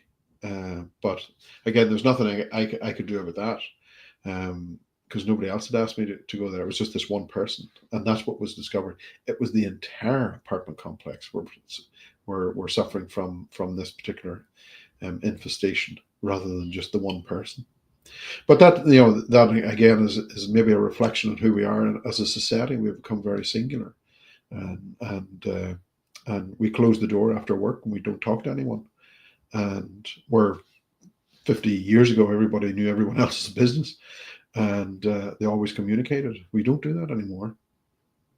You know what's an amazing to that point is that no one knows anybody's phone number anymore. Yeah. I don't even know. Literally. I have to stop sometimes and think of my own phone number. Like I was just in the hospital, regretfully. And when I first got there, they were asking me a ton of questions, and my heart was just all over the board. And I was having a very, very difficult time focusing on anything. Yeah. And I could not remember my phone number or my street address. Uh-huh. And I don't know if that's just because it's not important to know that anymore as a society, that we're just diminishing the importance of remembering things like that, or if it was just the confused state I was in because my heart was in a very dangerous AFib rhythm. Well, that could do it. You know, That could have done it as well. Yeah. Affect your thought process. Yeah. Very clearly. Yeah. Yeah. I don't know, but I will tell you this: they put me, when I first got there, they put me into what they referred to as the death room. Right. So, ginormous space for a hospital. And the reason it is because when they bring the multiple crash carts in and multiple doctors and multiple nurses, they got to have space for everybody not to be tripping over everybody else to save your life. Yes. And so as I was talking to the nurse on duty, she said, well, here's the two things that this space doesn't have. It doesn't have a TV, and it doesn't have a call light.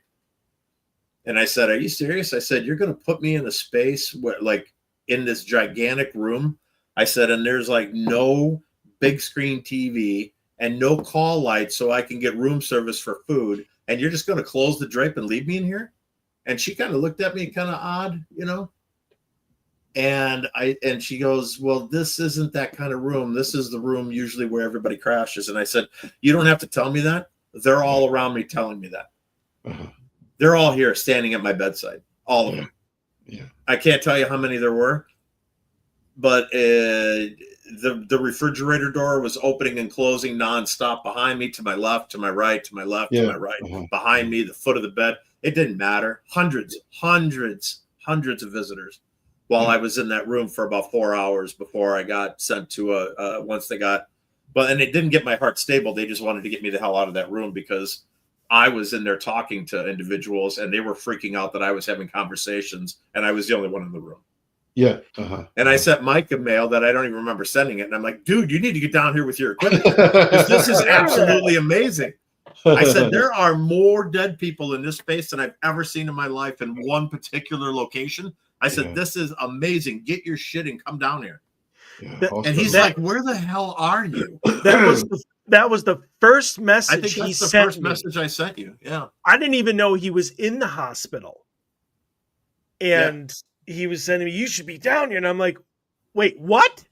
I'm like, back up a few steps here. Let's talk. Yeah. So naturally, we're going to run out of time. Well, of course. Yeah. We still have a half hour, but I have like two topics that I want to get to myself and not including Dave's. So Barry, you mentioned have the last half hour. Nice. Because this is like investigation type talks and stuff like that. So I live in an area, which I think many people do, where there's tons and tons of apartment buildings. Tons, hundreds, thousands of them. And so as an investigator and director of my team, you know, when people come to me, they either want to give me a case or they're the case.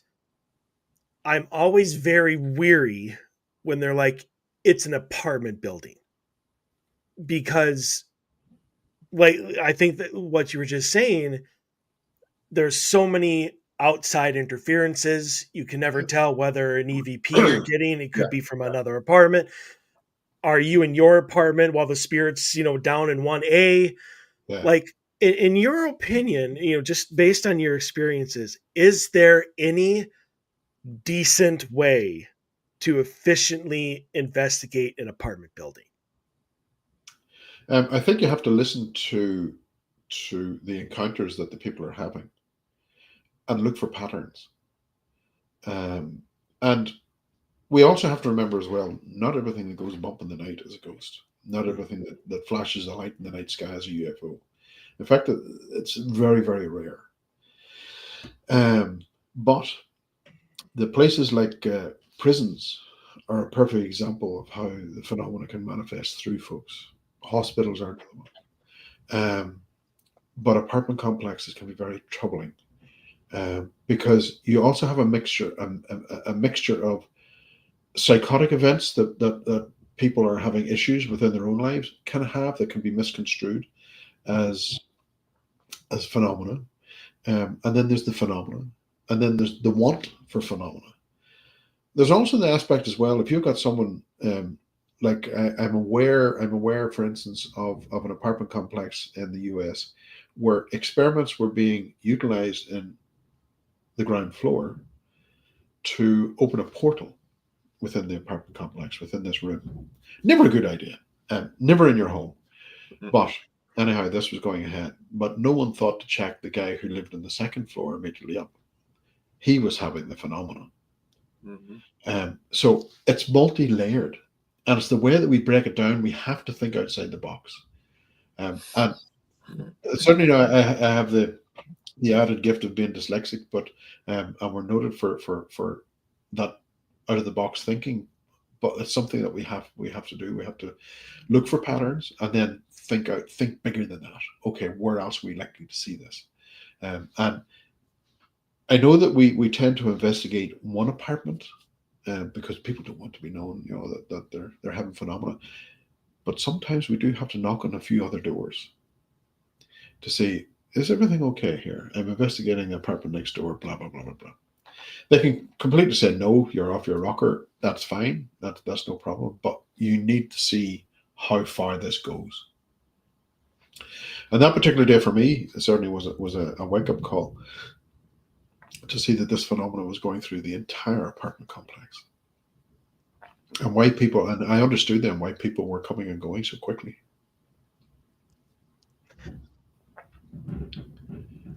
So, I'm trying to fill the silence as I think, so I'm just going to mumble out here there. The house that I grew up in that was extremely haunted by a very negative entity sold almost every year for the first 15 years after my family moved out.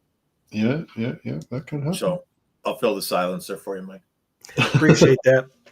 So I would love to be back in there and investigate. The only problem is I would not be able to go back in there as a non-biased third party. I would go back in there with blood in my eyes. Your situation now, where you are physically, you would need to be very cautious of that because you have a weakness there within your defense. Yeah, there's a chink in the armor for that place, that location for sure. Yeah. All right, so going back to the apartment building really quick, because I do want to get to my final topic. So then pretty much the only way to really effectively make sure that you're taking care of the issue is to, in some way, get access to everywhere. Well, for you, see, the likes of going into an apartment complex, first of all, you're told, my house is haunted. Good science starts with observation. You got to watch. You got to listen. And when you're interviewing, you're watching, you're listening, and you're also tapping the environment out to see what's coming, what's going, and it's about you're not going to deal with this on the first visit. This is going to take time, and if it's bad enough, you're going to have to dedicate time to it, and be ready to pick your fights. Sometimes fights are not for you, and people say to me, "Oh well, it'd be bad karma if you walked out." I said, "No, it's not my karma. That's bad karma if you walk out." Dealing with this. I honestly have not heard that one before. Like I've never been told that before. Yeah. Huh. Okay. All right. I was just curious because you brought it up, and I'm like, you know what? That's such it's an issue all the time. Whether it's townhomes or apartments. Yeah. I hear it all. Like I live in an apartment and it's haunted. And most of the claims are like, I see orbs in a camera. Oh, don't start me in orbs. I know. I'm not. I hate them as well. I can't stand them. Yeah. For the listeners, I should point out, self-illuminating orbs are very rare and are very unique. Those are worth looking at. The stuff that's captured in digital camera, no, delete immediately. It's nonsense. When you back see it with your own eyes, when you're in a Yes. physical location and you Yep. see an orb of light appear, and then that orb of light intelligently wants you to follow it because it's going to a specific location. Yeah. That I can't even tell you how phenomenal of an experience that is. Yeah. Absolutely phenomenal experience. There was a castle I was in the UK, and it was an old ruin of a castle, but the basement was still intact. But within one of the walls of the basement, it had been torn out. Someone for some reason had torn out part of the wall. Now, not completely. There was still more of the wall at the back there, because I should point out, castle walls can be from 6 feet to 10 feet thick of stone. So someone had hooked maybe 4 foot's worth of depth out of the wall. I thought that's very odd. But the guy that was there, he was convinced that and God rest his soul, he's departed now. He was convinced that he was being haunted. And I said, well, what if it's not? What if it's the building itself? So I put up one of those cameras that I had talked about, the low light cameras, to watch what was going on. And someone had been there looking for something, but I don't know what. He assumed that they were putting it through into the main hall. That's rubbish. That didn't sit well. It didn't make any sense. And during the night, this self-illuminating orb presented itself and moved across to the wall that had the piece missing. They had produced this light onto the wall and was scanning the wall for something. So it's not just people who are looking for something in that bloody wall. And I wonder what's in it that is attracting this phenomena to also look. But it was a weird one. But nice to catch it on camera. That's beauty. I mean, either like a person being buried in the wall, because didn't they do that a lot back in the day? If they wanted to get rid of somebody, they would bury a person in the wall so they were never found or discovered. Or I remember we were brought to a place in Denmark, and it was a huge, big mansion house castle. And they said the guide brought me around, and he brought me up to the top floor. And in the wall, the hollow wall, they had this clear perspex glass thing on it. You could look through and see the remains of this poor lass who had been bricked up in the wall. And he told me this story about the fact that she was going to run off with the stable boy and embarrass the family and all the rest. So what did the father do? Instead of killing the stable boy, he bricked up the daughter in the wall. And he looked at me and he said, "It's a good way to kill your daughter, isn't it?" Well, I was flabbergasted to think, well, no, it's actually not. No. Then he comes back at me with his second attack. Isn't it? I said, well, I suppose if you really have to. wow. Jesus. I mean, yeah. I guess if your goal is to kill your daughter, then that would be a good way of doing it. Skipping over the fact that maybe you shouldn't do it to begin with. Yeah. Okay. Wow. Switching gears a little bit. All right. Final topic. There are a lot of investigators out there that obviously differ in how they like to investigate. Yes. I have spent thousands upon thousands upon thousands upon thousands of dollars on equipment and scientific stuff that I can use beyond just intuition. Dave likes to use his intuition. He likes to use, his, as he already said in this episode, a spidey sense. Will he use a K2 and a camera? Sure. He's not against it, but he prefers the less equipment, the better. Right. So, first question of this topic: which side of it are you? Do you prefer the more scientific and the more equipment available, the better, or are you? I would like to rely on my own instincts. More doesn't mean better. We have to be wise with it. Our instinct certainly is often thought to voice itself through the right-hand hemisphere of our brain, where our cognitive, conscious self seems to resonate through the left. Now, there are changing ideas about that as science goes along, but that's where it was at least 10 years ago.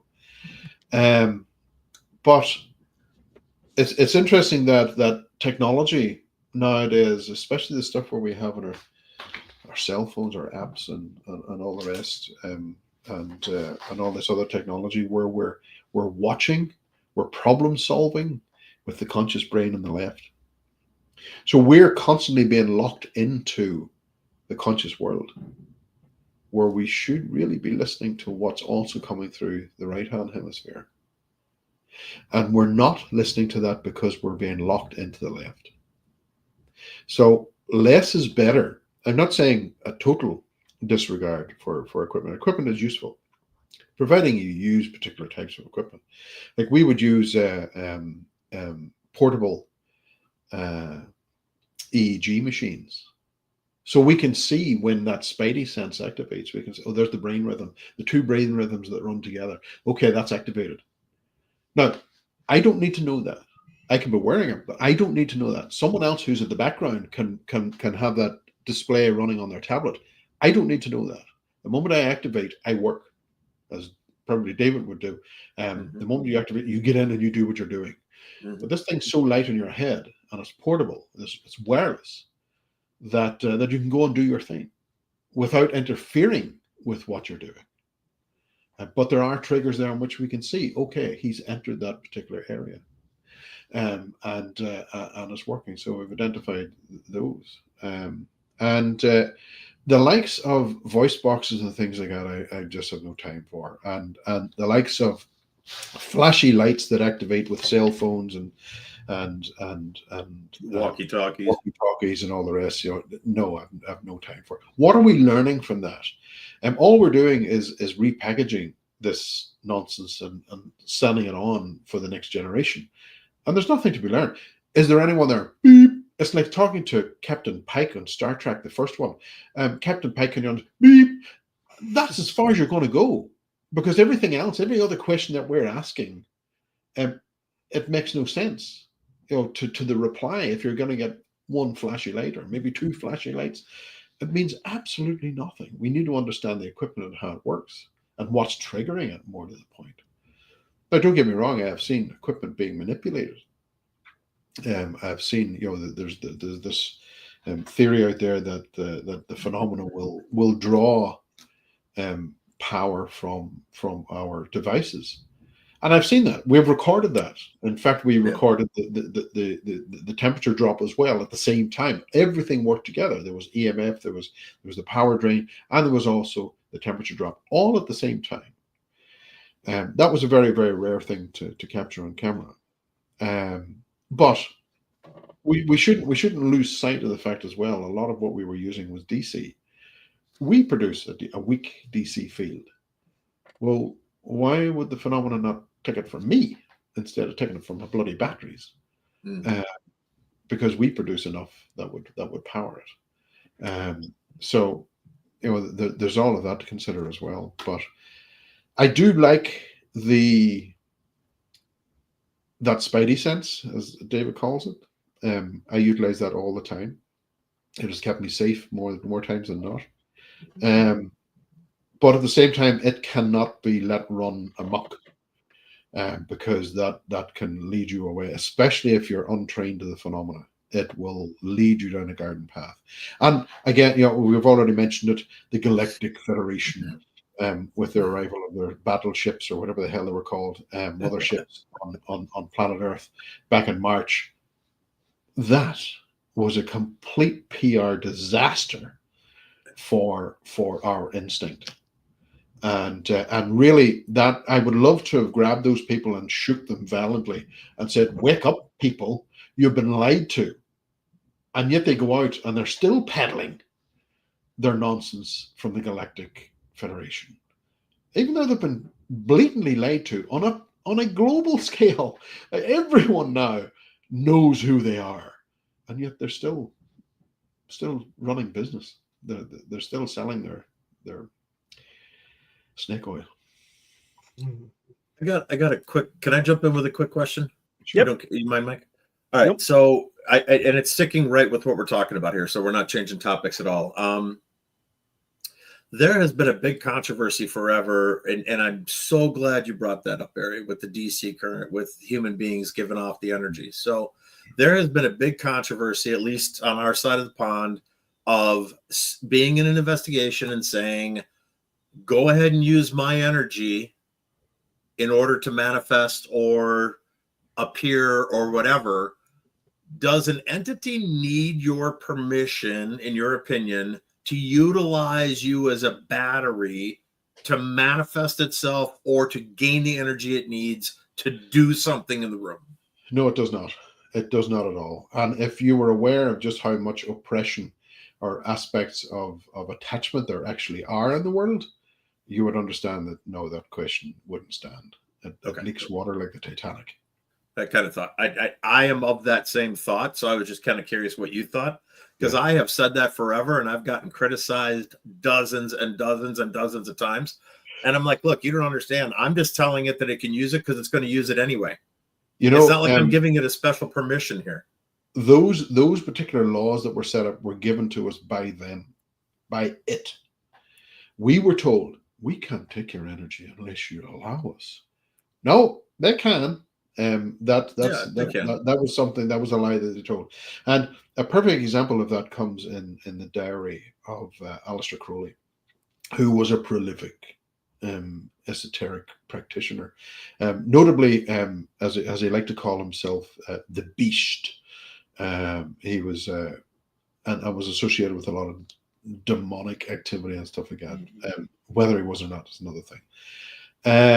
But what was interesting is that during a particular incident in the desert, he and his friend were conjuring, and we're back to conjuring again.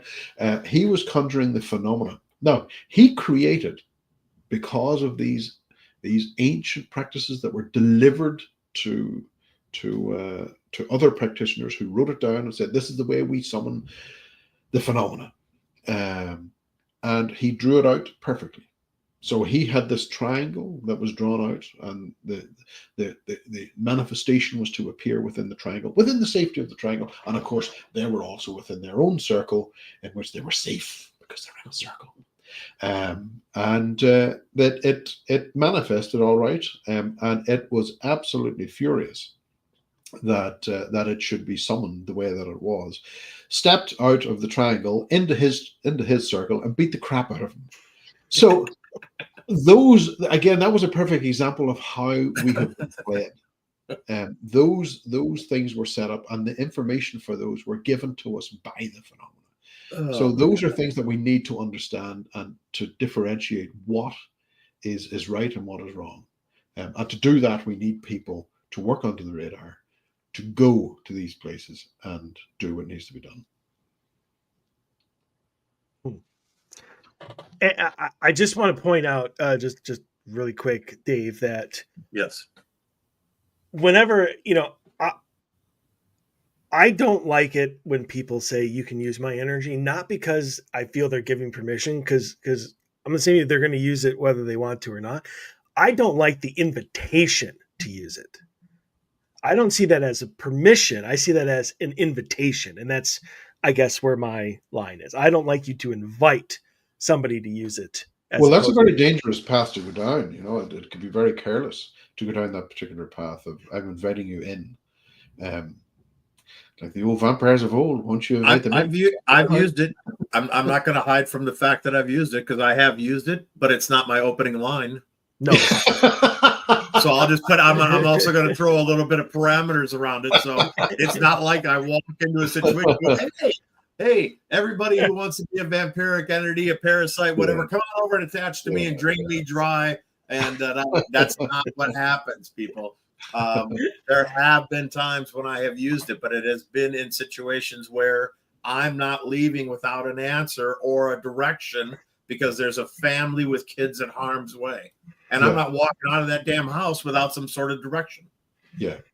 And so I'll offer myself up in that moment in time in order to try and spark something to change, because nothing is going on. Yeah. And so I'm willing to shake shit up while I'm there. Shake it up. I'm not worried about it coming home. I have the ability to send it on its way. There are ways, that there are techniques that we use to look for key little areas that are kinks in its armor. And one of those comes in the form of a Brazilian poltergeist case, a pretty famous one from Brazil, in which these spontaneous fires were erupting in the people's home. And the children were there. They were able to see that all of a sudden a bed would explode into flames or whatever the case may be. And they were dragging these pieces of furniture out when the police arrived. Now, the police went into the building and they said, okay, what the hell's going on here? And from the wardrobe, they smelt the smoke, the smolder of smoke. And they opened it. And the wardrobe itself, it wasn't burning, but it was glowing red. And it was ready to ignite. And again, they dragged it out. But they got the children and everything out. But what was an interesting point in this particular poltergeist case is that one of the girls had reported hearing a dog bay outside, and it wasn't their dog. And she said that was very odd. Now, this is the thing about animals, and in particular about this form of baying that people may not know about. Baying is a technique used by hunting dogs to attract the attention of the pack to the kill. Mm-hmm. There was something else outside that building, was baying the others to come. So that removes this poltergeist case from the little tiny girl who was going through her emotions to something bigger, something that was outside that we missed. So again, it's about seeing the picture and taking time to analyze it and probe the environment and see what else is there. That's a big thing. Don't accept it on face value. Challenge it. Okay, so we're down to 3 minutes, and so Barry, I want you to tell people what's coming up. Okay. Especially with this May event, and anything that you have on the horizon besides that you would like to get out. Well, we have this presentation event going ahead in May in the UK. There are only 9 tickets left, so we're expecting them to be sold out. But at the event, we're holding a particular presentation of difference. And during the day, there'll be the normal presentation of things that are going ahead, what we've discovered, and everything else with different speakers from all over the UK. But the final event is going to be, it's called Off the Record. It's a paranormal speakeasy, and it's where nothing is recorded and the information is brought forward to the public. And for us, we're presenting what we discovered in Spain, in the Pyrenees. And it involves remote viewing, it involves dowsers, it involves technology. All of this, as we're primarily seeking the doorway that had been used not only by humans, but also by the phenomena. And we track this back thousands of years. And we had to put feet on the ground for this. This wasn't a case of, oh, this is something we did over the internet. No, we actually had to go there. And it was physically grueling. We explain everything that happened during this Off the Record. In fact, we're presenting things that we cannot present in the public domain because we're simply not allowed. But it's about where the doorway is, what was it, and where does it go? That is something that I've never seen before. Because those are something that we're going to be presenting within the speakeasy.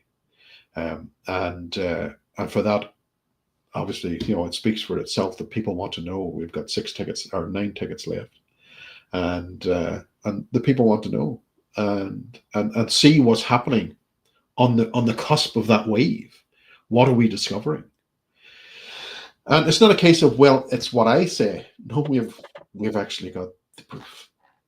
We had the technology there, and we fought with the damn technology because as we said before, that phenomena can interfere with the technology, and it tried its damnedest to get us shut down. And we fought and fought, and physically, it took it out of us as well. And it has led us also to plan a possible expedition to the other side of the doorway. And it's not, folks, shouldn't lose sight here that it's not another dimension. Oh, no. But that's where I'll have to end with that. Now, if folks want to know more, if they want to know what's happening with Awakening Events, they can go to awakeningevents.co.uk, and there they'll see my mugshot along with the other two directors, Steve Mira and Carmela, and see what's all happening there. And folks can also take out membership if they so wish.